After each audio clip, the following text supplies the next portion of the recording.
Matt Uiagalelei, how are you doing today? I'm very good. That was very good. Are you in Hawaii? But by the way, the viewer should know that you just told me exactly how to say your name, and I have to admit, after more than 35 years, I didn't quite nail it the first time I tried it. But you're in Hawaii right now, right? In Honolulu, yes. Yeah. Yeah. Tell me a story about your last name, because I'm sure that's something that people confront immediately upon meeting you, and then say, "Where is that name from?" Well, I think the first memory that I have of someone mispronouncing it would be the first week of kindergarten at Punahou, the school where we both went to. And I think someone said, like the joke was like, someone said ukulele instead. So anytime I ever hear that joke since kindergarten, I usually tell people like, well, I haven't heard that joke since kindergarten, first week. I have a couple of my first cousin's sons they're in football. I mean, a lot of my Samoan family's in football. So I think there are actually YouTube tutorials now on how to say the last name because sports announcers have to say it. First, let's just set the stage. As you mentioned, we both went to Punahou, class of 1988. But let's start with, I guess, your father's side of the family, which is where the name is from. Who are they, and how did they get to Hawaii? Sure. So my dad was the first one to show up, so that's actually good that we start with him. He arrived in I think it was June of 1959, and he had just turned 17 years old. And three of four of his aunts, I believe, lived here. Three from his dad's side and one from his mom's side. So when he showed up, the purpose of him coming was kind of to watch over them and kind of help them out, even though he was just 17, but also to get work. So he did something very interesting when he arrived. He had already finished high school in Samoa. He went to one of the private schools there. He re-entered American high school. He had studied English, and his dad was bilingual. Grandpa was bilingual, and he entered into Radford as a freshman at the age of 17 and was there, I believe, for 2 years, Radford High School, public high school, and then was playing football and didn't get along with the coach. So then he transferred to Farrington. So he went from one aunt's house in Waipahu to the other aunt's house in Kalihi and ended up graduating from Farrington in 1963. So your father's family came from Samoa. What kind of a family were they in Samoa? Where do they fit into the broader society? Yeah, so my dad's side of the family is from American Samoa, mostly in the recent past generations. And that if you're born in American Samoa is a territory. So my dad was a U.S. national, which meant that he was allowed to travel freely within the U.S. to work, pay taxes. The only thing you can't do is vote or run for president. The U.S. Navy began pouring in money to build infrastructure. The Navy picked my grandfather probably because he was bilingual to be in charge of contracts and purchasing. So our family kind of went from I wouldn't say prehistoric, but from a kind of a country, out in the country kind of a family to rather well off in the mid 1900s because of my grandfather's work with the Americans. There was this mobility because of my grandfather's work to be able to move. There was a large outmigration from American Samoa to Hawaii. Many people moved for work and for school and for opportunities in the late 1950s into the early 1960s, which is when jet travel started in Hawaii. And that's when 1959 was statehood. So my dad's side of the family still lives in the village where my dad was born in American Samoa. And a great deal of the family was here in Hawaii, in Honolulu, on Oahu, in the 1960s and in the 1970s. When I was a young child, the extended family has been in a diaspora for quite a while and lives up and down the West Coast. So our little family became a very large extended family. And that was the migration. And then it's not just a migration out, it's reciprocal. So people also go back. You can also move back to retire or for work or for pleasure and go visit. So it's a kind of a two-way street. And there are many, many Samoans also in Salt Lake City. So it's not just on the West Coast, but into the interior as well. Las Vegas, the southern part, St. George in Utah. I think I know why there's Samoans in Salt Lake City, but we can get there later. Yeah. When you say that your father was initially raised in like, the traditional way, paint a picture for us of what that meant in, traditional Samoan society. Sure.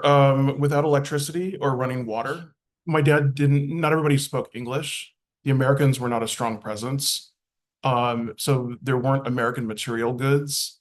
There were no televisions, and probably barely any radios. When my dad was young, I believe there were roads, but there were really no cars. I remember my grandfather rode a horse. So a lot of Samoan life was built around, and Polynesian life is built around the idea of daily chores to get the very basics covered: food and shelter, water. Your entire life is built around that. How about food? What were they eating? They had certain introduced foods, and I remember my dad telling me a story about going to school and seeing a candy bar that had fallen out of somebody's bag or something, and he grabbed it. He was late for school. He grabbed it, ran into the bathroom, and stuffed it in his mouth because he was so hungry. It's not something that you would have. It was such a treat. I think it was a Mars bar that he was used to a traditional diet of, bananas and fish. So that something that had refined sugar in it was a real treat. So your father came to Hawaii. He successfully learned English. He graduated a little bit later in life from high school. How did he meet your mother? Yeah, so the next person that shows up in Hawaii in the timeline would be my mom. And she arrived in, I believe it was September of 1964. And the reason that she came to Hawaii was she accepted a job on Maui as the hospital administrator at Maui Memorial. My mom was older than my dad, and she was really looking for a change. She had been working as a nurse since the end of the war. Her graduating, she was meant to be a nurse in the war, but the war ended just as she was graduating. Her mom, my Scottish grandmother, also shows up during that time period and spends a year on Maui with her. And the reason I'm including her is she was in my household. She was the third parent that I had. My mom moves to Honolulu in 1966 and starts working at Queens Hospital. She was running the ER training program that year. Then my grandmother comes back again in 1967, and I believe that's the year when my parents met. And it wasn't my mom who met my dad; it was my Scottish grandmother who was born and raised in Edinburgh, who went out to a party and met my dad. And it's noted in her journal. You can see in her journal where she writes that she went to a party and met a very nice young man. He is Samoan, written out very carefully. And so then within a couple of days, also in my grandmother's journal is the notation that they go check him out at the restaurant where he's working. He was working at Jolly Roger on Kalakaua in Waikiki. And they go and have lunch or dinner, or it's a coffee shop. And that's where they met. So it's really my grandmother met my dad and then introduced him to my mom. And then they started dating after that. And within a year, they were married. So your mother was a white woman from Detroit. So this was an interracial marriage. Did anyone have feelings about this that were not entirely positive? Yes. I would say all over the place. But Honolulu was such a polyglot already by the 1960s that it was not an issue in the big city. So it was not an issue in Honolulu. On my mom's side of the family, everybody was adored my dad. My grandmother and my dad were, I mean, they just adored one another. On my dad's side of the family, he didn't tell them that he got married to a white woman and just kind of showed up with her. So there was a little bit of surprise and confusion. Although my grandmother and my mother, Samoan grandmother and my mother really liked one another quite a bit. So my mom fit into the family. I think there was more surprise on my dad's side of the family. And then anytime my mom told stories of the two of them traveling in the United States and in Canada after they got married. I don't remember any real conflicts, but my mom said that they took a tour of the I think it was the Ford factory in Detroit, and one of the workers who was African American came over and spat at them. And my mother's interpretation was it was because she was with somebody who was not white. My dad had a great ability to disarm people. He was so popular and his English was so good that nobody, I mean, he lived in many different worlds, and was quite adept at making friends all over the place. So it was never, the interracial part was never an issue because my dad was so social and so well liked, very politic as well. So you wouldn't get into a fight because it would be impolitic to do so.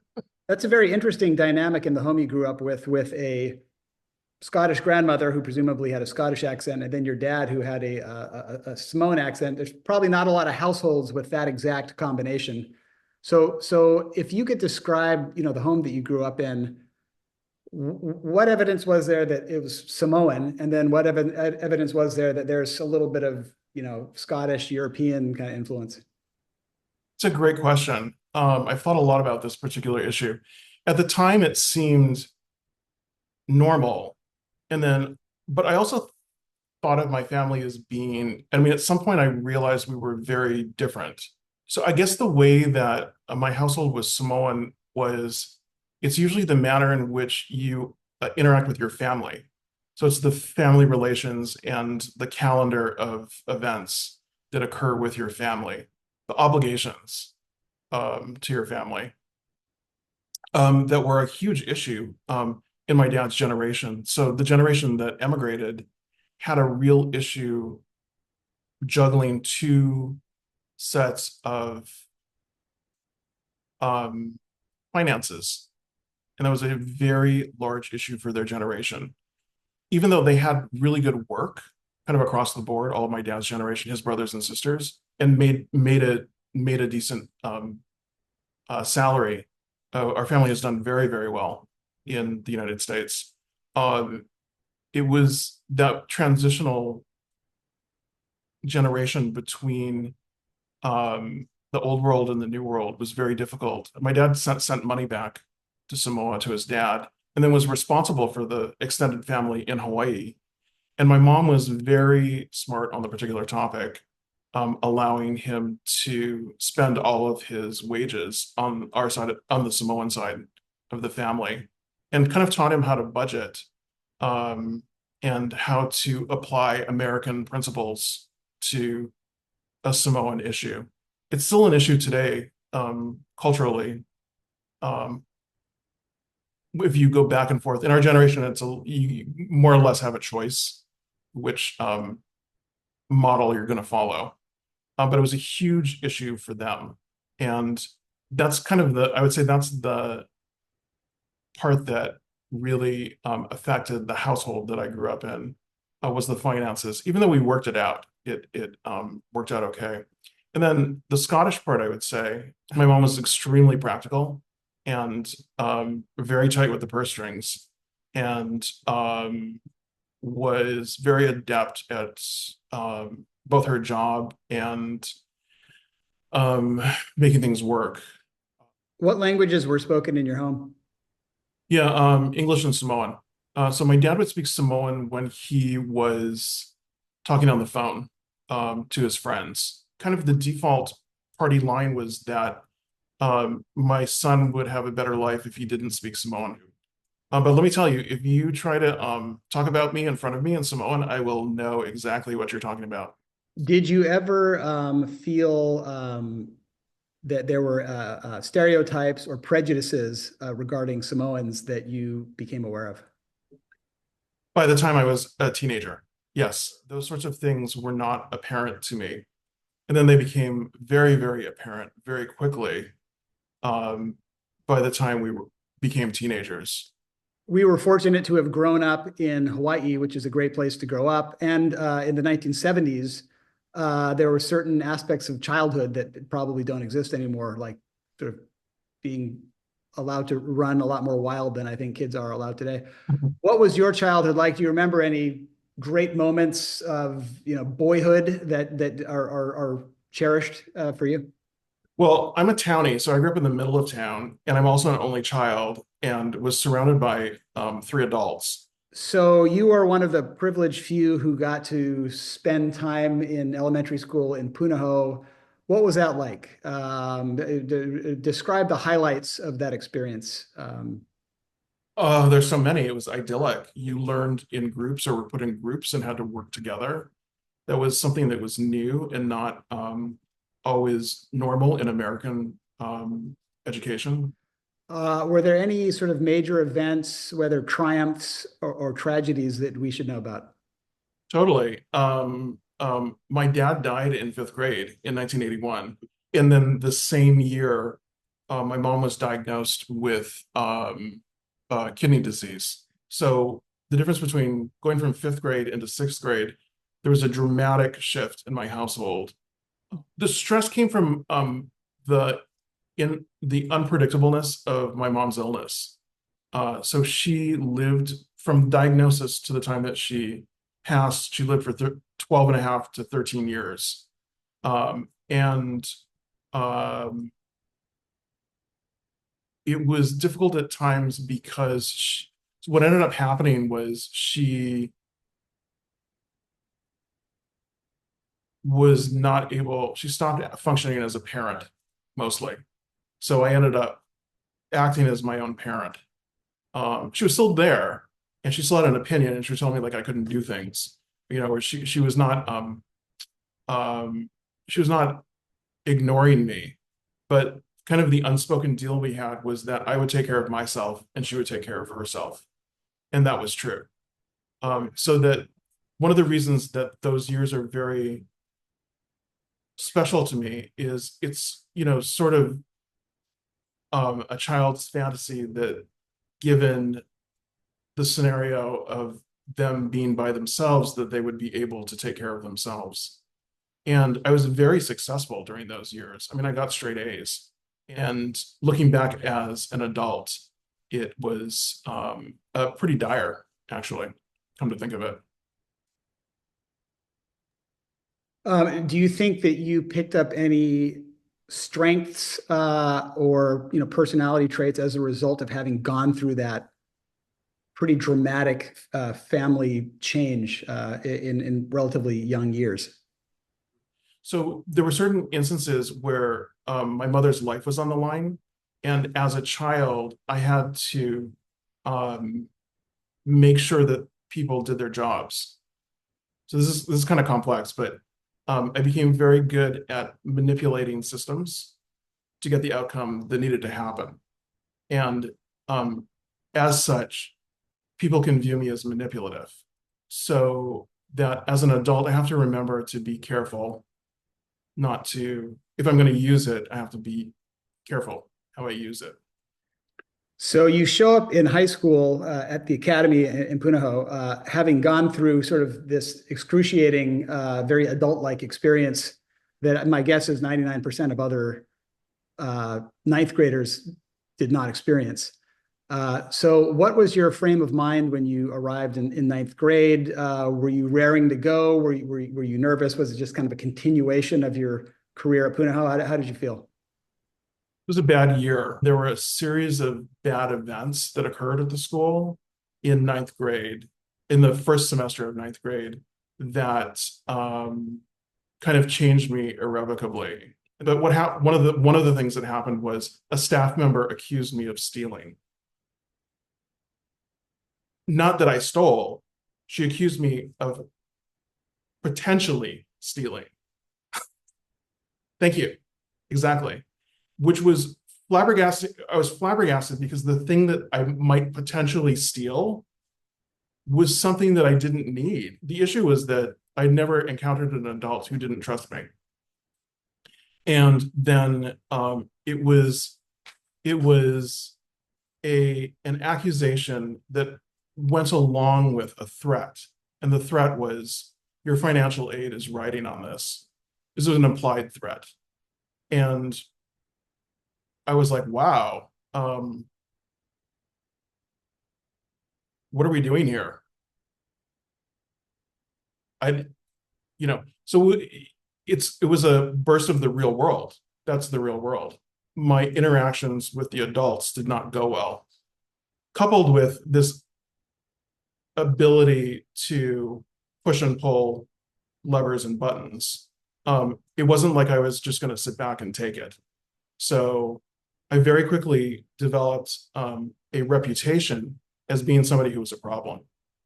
I mean, it was a classic case. So my grades went from straight A's, never got straight A's ever again. Also, the adults were now in a confederacy against me. And that never went away the whole time that I was in high school. And when you're 15, I blamed myself. So when I was accused of potentially stealing, I blamed myself. And there was no adult there to say, that adult's wrong. How do you think you fit in socially? How did your group of friends develop? And what did that how did that influence your sense of yourself? My interactions with any of my classmates were very joyful because to me it was like a normal kind of an interaction. In ninth grade, I remember making friends with many seniors, 12th graders, looking to see what I had done wrong. Like I'm checking models of success. I remember having long conversations with Lisa Tano's sister, who was heading to Yale at that point, asking her how she did her homework and how she scheduled her day and how she used her time. To the extent that I think she was like, "Why do you keep asking me questions?" I'm like, "I'm trying to figure out how to do this." So there were a lot of. I used relationships as a way to try to figure out what was going on. So I had a lot of different groups of friends, and was very social, for sure. I wasn't like a shut-in. But in my senior year, I was working part-time. So I was not very social my senior year. Sometimes I'll run into somebody today and I'll have to say to them, like, the last conversation we had was in 8th grade. And the reason why was because I was checked out all of high school. Earlier in our conversation, you talked about like it's kind of hard to know how another person perceives you, and therefore you're not able to fully figure out the interaction. But how do you think you were perceived? If you were, you say you were checked out, do you think other people perceived you to be checked out? No, I don't think people knew. No. As an adult, I've told the story to some of my friends about what happened. And two in particular, I described the entire story of ninth grade, and they were shocked. They were just like, and they were shocked because they were right there alongside me as things were happening. Everyone saw me as really friendly, friendlier than I think of myself, or polite, more polite than I think of myself, and nicer than I think of myself as being. The relationships that I've had with my classmates have been, I mean, they've been very meaningful throughout my life. And one of the things that I tell people is I stayed in high school much longer than I should have. I should have dropped out. And the reason I stayed was not because of school. It was actually because of my classmates, for different reasons. Being able to see you guys and to stay with you guys was very important to me, and still is, which is why I'm glad you're doing this series. I'm glad a lot too. of really great people in our class. Amazing. No, our class is exceptional, and that's what makes this interview series so fun. When you say you think you should have dropped out, do you mean drop out and go to a different school or just dropped out of high school entirely? Looking back on it, I probably should have dropped out, got my GED as soon as I turned 16 and entered into college right away. That would have been a far better, like I would be better off today if I had done that. Through all that, were there any particular classes or teachers that really resonated with you? I was in the poetry workshop that Norman Hindley put together. When we were in 10th grade, he was so appalled at the state of poetry at Punahou that he decided to start a workshop.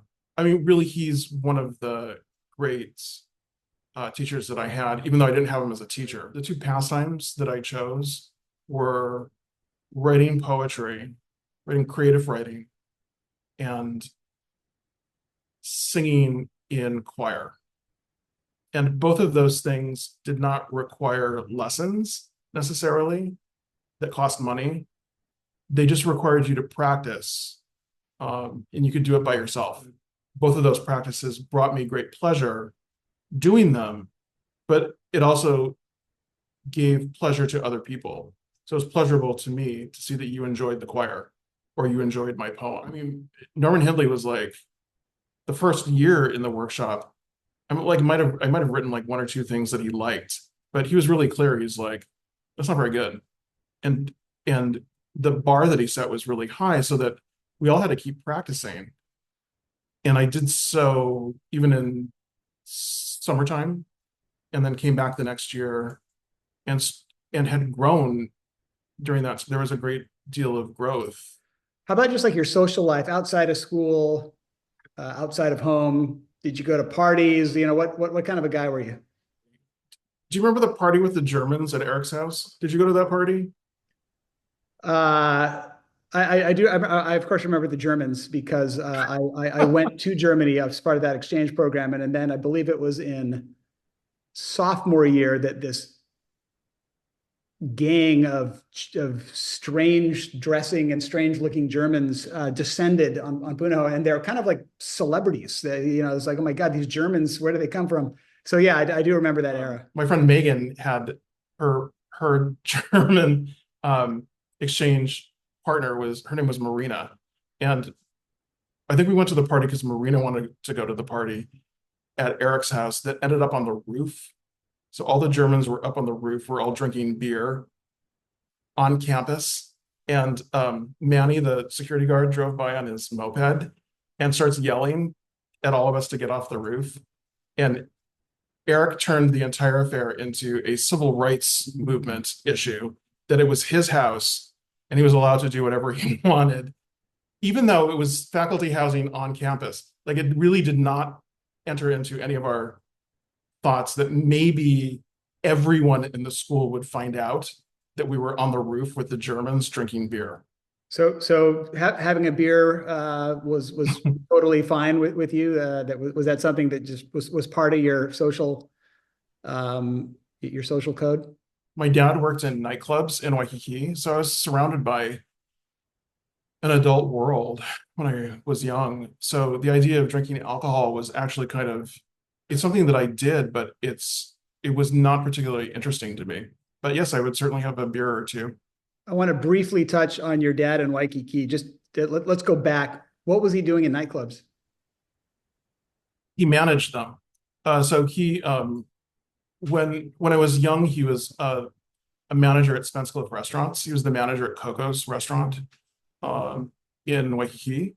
He was the manager at Kelly's up by the airport sometimes. And then also, before he was married to my mom, he was the doorman at the Dunes nightclub up by the airport. He changed his job when I was in first grade and it was really like a showroom with a review, 2 shows a night, dinner and cocktails. And I would go on Friday nights and Saturday nights and hang out. It was the showroom that was in the back of the International Marketplace. And I made friends with all of the dancers and all of the staff and ran around Waikiki. This was like 1976, 1977.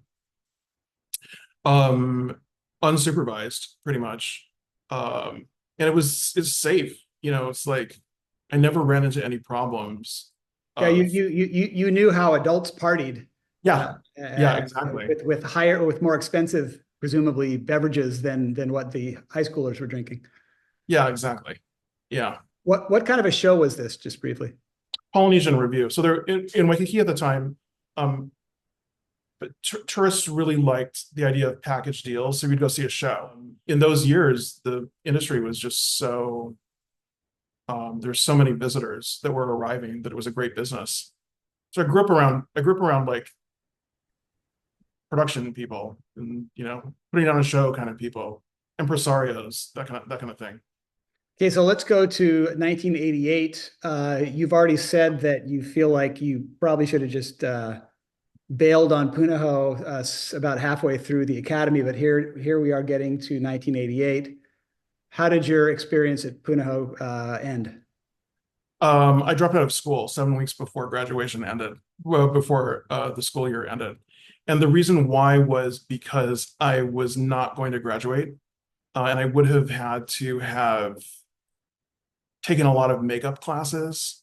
But I was not the only one who was having trouble towards the end there.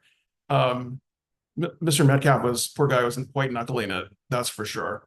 Um, and Senior year was very, very busy. There was a ton of classes to try to shoehorn in. And also I was working part-time. So I had a part-time job, 20 hours. It was 19 and a half hours at my job, but then I also had 5 or 6 hours during the week for my scholarship work. So it was a little too much. Couldn't get it all done. And then by the time I was ready to go, I was like, I'm done. I'm not going to college next year, so it doesn't matter. I don't need to graduate from Punahou. I can go get my GED. And I also am tired of, I should have done this much sooner. And that was actually my mom's reaction. I didn't tell her that I was going to do it. I just did it. And then she said, her exact words were, well, it's about time. That was her reaction. What did your friends think? They were surprised.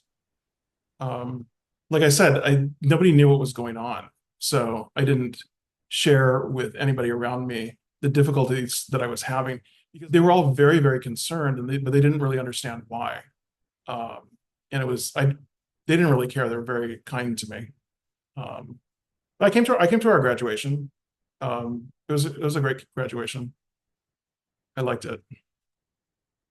Shows a lot of emotional maturity to show up to the graduation and be in a good mood, presumably having dropped out 7 weeks earlier.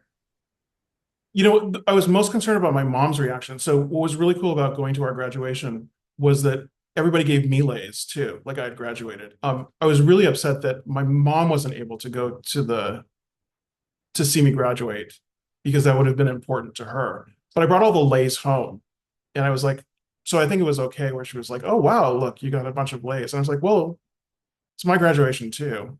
So it sort of all worked out. You couldn't take away the 13 years from me just because I wasn't there for the last 7 weeks and didn't get a diploma. Now that you are the same age as me, let's call it mid 50s, mid 50s ish, how do you interpret that event, and how do you feel about it? It took a while to process it. And today I don't really think about it. It's not part of my identity relative to what's happened since then. So it's very far history, closed history to me, more or less. Although I still deal with the ramifications of things that occurred. And a lot of my work has to do with dysfunctional organizations. I don't think our school was dysfunctional in any way. I think that it functioned at a very, very high level. But when I think about that time period today, it's just, I'm glad there's so many good things that occurred, and that the bad things, there's just only a few bad apples, but boy, can they really ruin everything. When you're talking about youth and you're talking about young people.